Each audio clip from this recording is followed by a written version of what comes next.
Hello, आज हम पढ़ेंगे कुछ बेसिक से क्वेश्चन हैं जिसमें सिंप्लीफिकेशन ऑफ रूट्स। यहाँ पर देखते हैं आप कि अंडर रूट दो में जब अंडर रूट दो को जोड़ना होता है तब यहाँ पर क्या हो सकता है। दो अंडर रूट तीन में अंडर रूट तीन को जोड़ना है, 5 अंडर रूट दो को प्लस 4 अंडर रूट तीन से जोड़ना है। यहाँ कुछ घटाना दे रखे हैं, यहाँ भाग गुणा दे रखे हैं, यहाँ भाग दे रखे हैं। तो पहले ध्यान से समझते हैं, जब भी कोई अंडर रूट की संख्या अंडर रूट से जुड़ती है तो उसका बेस समान होना चाहिए। तो सबसे पहले अगर बेस समान होगा तभी हम उस संख्या को जोड़ पाएंगे, अदरवाइज़ नहीं जोड़ पाएंगे। तो अंडर रूट दो में अंडर रूट दो को जोड़ेंगे तो यहाँ पर बिल्कुल सिंपल सा 2 अंडर रूट 2 हो जाएगा, बिल्कुल सिंपल। अब यहाँ पर आप देख सकते हैं कि यहाँ पर हमारा 2 अंडर रूट 3 है और यहाँ पर अंडर रूट 3 है। जब इसके यहाँ पर आगे जब कुछ नहीं होता है तो यहाँ पर 1 मानते हैं। 2 में 1 को जोड़ना, 1 को जोड़ना है तो 3 आ जाता है और बेस जो होता है वो हमारा ऐसा ही रहेगा, सिंपल।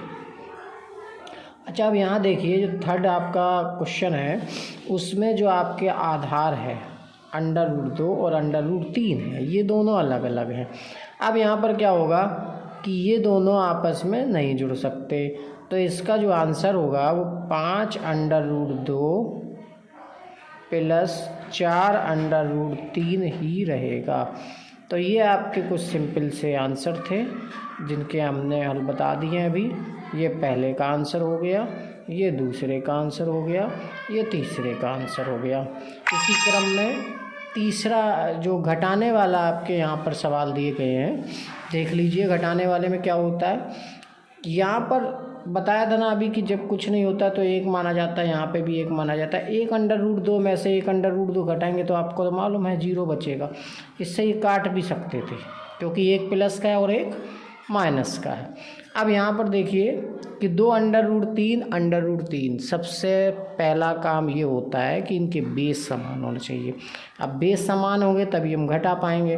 तो यहाँ पर 1 होता है तो बाहर वाले से बाहर वाला घटेगा, 2 में से 1 जाए कितना बचेगा, 1 बचेगा, लेकिन 1 कभी लिखा नहीं जाता है तो अंडर रूट 3 रहेगा, इसलिए अंडर रूट 3 आ जाएगा। अब यहाँ पर आप देख रहे हो कि जो प्रथम है उसका बेस अंडर रूट 2 है और जो द्वितीय है उसका बेस अंडर रूट 3 है। तो ये आपस में नहीं घट सकते क्योंकि इनके बेस समान नहीं है, ये बिल्कुल सेम के सेम लिखे रहेंगे। इसी क्रम में आगे बढ़ते हैं अपने गुणा की तरफ। आपको दिख रहा होगा यहाँ पर गुणा लिखे हुए हैं। जब भी अंडर रूट 2 का गुणा अंडर रूट 2 में करते हैं तो जो भी आपका बेस अगर समान है, जो भी हो, अंडर रूट 2 का अंडर रूट 2 में कर रहे हैं तो 2 ही आ जाएगा। अगर बेस समान है, अंडर रूट 3 होता अंडर रूट 3 होता तब भी 3 आता, अंडर रूट 5 होता अंडर रूट 5 होता 5 आता।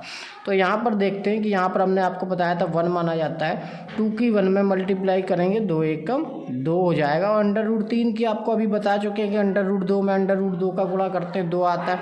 इसी क्रम में अंडर रूट 3 का गुणा अंडर रूट 3 में करेंगे तो 3 आ जाएगा। तो इस तरीके से हम कह सकते हैं कि द्वितीय आपका 6 आंसर हो जाएगा। ये आपका इसका आंसर हो गया, ये इसका आंसर हो गया। तो आगे चलते हैं इसी क्रम में तीसरा सवाल। अब तीसरे सवाल में गुणा करना है, लेकिन ये जो आधार आप देख रहे हो ये समान नहीं है। जब आधार समान नहीं होते हैं तो हम क्या करते हैं कि जो भी आपकी संख्या होती है बस उसमें क्या करना होता है कि पहले तो बाहर वाले से बाहर का गुणा कर लीजिए, 5 चौको 20 हो जाएगा। और अंडर रूट 2 का अंडर रूट 3 से गुणा देखना है किस प्रकार से करना है, अंडर रूट लगा के तृतीय 6 बना देना, ये आपका आंसर हो जाएगा। ठीक है, इसी क्रम में आगे बढ़ते हैं। अब यहाँ पर थोड़ा आगे देखेंगे हम, भाग हमारे दे रखे हैं। अंडर रूट 2 का अंडर रूट 2 में भाग देना है। भाग का मतलब होता है कि वो संख्या बटे में जाएगी, यानी कि अंडर रूट 2 का अंडर रूट 2 में भाग देना है। यहाँ से ये कट जाएगा तो आपका आंसर 1 आ जाएगा। इसी क्रम में आगे बढ़ते हैं। यहाँ दे रखा है कि 2 अंडर रूट 3, अच्छा 2 अंडर रूट 3, ठीक है, और नीचे दे रखा है अंडर रूट 3। अब बताइए अंडर रूट 3 से अंडर रूट कटेगा, क्या बचेगा 2, ठीक है। अब यहाँ पर देखिए, यहाँ पर बेस अलग अलग, क्योंकि इसका बेस रूट 2 है, इसका बेस रूट 3 है। तो कहने का मतलब ये हुआ कि 5 अंडर रूट 2 लिख लेंगे ऐसे ही और बटे 4 अंडर रूट 3, यही आपका आंसर हो जाएगा। ठीक है, आशा करते हैं कि आपको जितनी ये सब बातें बताई गई हैं ये सब आपके समझ में आई होंगी। यहाँ पर कुछ अभ्यास लिख रखा था मैंने, तो अभ्यास करते हैं, कुछ देखते हैं आपको कितना समझ में आता है कितना नहीं। आप लोग भी पेन कापी लेके अपने घर पे करें तो यहाँ ध्यान से समझेंगे। बिल्कुल बेसिक तरीका बता रहे हैं, आसानी है। ये 2 मल्टीप्लाई में लिखा हुआ है, 2 का गुणा अगर √2 में करेंगे तो 2 √2 आ जाएगा, क्लियर। और प्लस प्लस लगा देंगे, 2 का गुणा √3 में करेंगे तो 2 √3 आ जाएगा और यही इसका आंसर हो जाएगा। ठीक है, आसान सवाल। यहाँ पर √2 का गुणा पहले इसमें करना है फिर इसमें करना है, तो √2 का गुणा अगर 2 में करने जाएंगे पहले तो 2 ही आ जाएगा। √2 का √2 में करेंगे, आपको बता चुका था मैं पहले ही पिछला पेज पर कि 2 आ जाएगा। √2 का गुणा √2 में करेंगे 2 आ जाएगा। अब यहाँ प्लस लगा देंगे, √2 का गुणा √3 से करेंगे, यानी कि बेस अलग अलग है तो एक √ लगाएंगे लेकिन संख्याओं का अंदर गुणा हो जाएगा। 2 का 3 में गुणा करेंगे 2 तिया 6 हो जाएगा, तो 2 दूनी 4, 4 प्लस √6 ये आपका आंसर आ जाएगा। ठीक है, आगे बढ़ते हैं इसी क्रम में। यहाँ पर दे रखा है 3 √3, इस संख्या का गुणा पहले इसमें करेंगे फिर इसमें करेंगे। तो कहने का मतलब ये है कि यहाँ पर √ की संख्या नहीं है, यहाँ पर √ की संख्या है। तो पहले देखते हैं कि 3 तिरका 9 और √ यहाँ पर नहीं है तो √3 ही रहेगा। माइनस लगा दीजिए। 3 एकम 3 आपको बता चुके हैं, यहाँ पर 1 होता है, 3 एकम 3 और √3 का √3 में करेंगे तो क्या आएगा, √3 और 9 √3 ऐसे ही लिखा रहेगा। तो 3 तिरका 9 ये आपका आंसर आ जाएगा। बहुत बढ़िया सवाल चल रहे हैं, इसी क्रम में आगे बढ़ते हैं। सवाल नंबर 4 के यहाँ क्या है कि पहले अभी जो भी सवाल अभी हमने किया, ऊपर जो सवाल करा उसमें गुणा जो करना होता था वो आगे लिखा होता है, लेकिन इसमें क्या है कि पीछे लिख दिया, तो कोई दिक्कत की बात नहीं है। पहले 3 का मल्टीप्लाई आप इसमें कर लीजिए फिर इसमें कर लीजिए। 3 का √3 में करेंगे, आपको मालूम है 3 √3 आ जाएगा। ओके, प्लस 3 दूनी 6, ये तो आप कक्षा 2 में सीख चुके थे, ये आपका आंसर। बहुत बढ़िया, इसी क्रम में आगे बढ़ते हैं। ये थोड़ा अच्छे सवाल आ गए हैं। 5 नंबर सवाल कह रहे हैं 3 प्लस √2 और दूसरे कोष्टक में 3 माइनस √2। अब यहाँ पर देखना हमको 4 बार गुणा करना पड़ेगा। इस वाली संख्या का पहले इसमें और इसमें करेंगे, तो बताइए 3 तिरका कितना होता है, 9 होता है। आप बोल दिए होंगे अभी तक 9।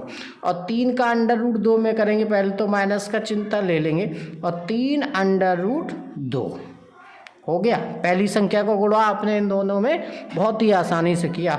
अब दूसरी संख्या ये जो बाकी आप देख रहे हो इसका गुणा फिर ये दोनों में करेंगे, तो √3 का जब 3 में करेंगे तो ये प्लस लेता हुआ जाएगा, तो यानी कि 3 √2 प्राप्त हो जाएगा।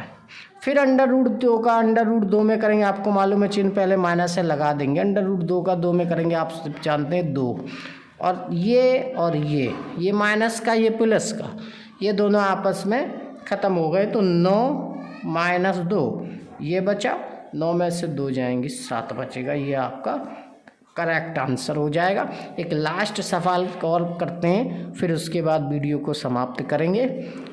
और अभी तक आपने मेरा चैनल सब्सक्राइब नहीं करा है तो चैनल सब्सक्राइब ज़रूर कर लें और लाइक करते रहें, क्योंकि आप लाइक करेंगे तो हमारी भी बड़ा वीडियो बनाते रहेंगे, डालते रहेंगे। ठीक है, अनेक। चलो आगे बढ़ते हैं। 2 का गुणा √ में और √2 में, तो 2 का मल्टीप्लाई जब आप इसमें करेंगे जाके, तो आप बता चुके होंगे या अपनी कॉपी में लिख चुके होंगे 2 √2। अब माइनस लगा था, 2 का गुणा फिर आप करवा रहे हो क्या, तो 2 का 2 में फिर √2, ये प्लस का है ये माइनस, यानी कि प्लस माइनस कट जाते हैं, तो आंसर क्या आ जाएगा, 0। तो ये आपका आंसर हो गया। तो बहुत अच्छे तरीके से आपने सीख लिए होंगे। इसी क्रम में आपको अगर कोई भी परेशानी हो तो आप कमेंट बॉक्स में लिख लीजिए और चैनल को सब्सक्राइब करें, लाइक करें और शेयर करें। धन्यवाद।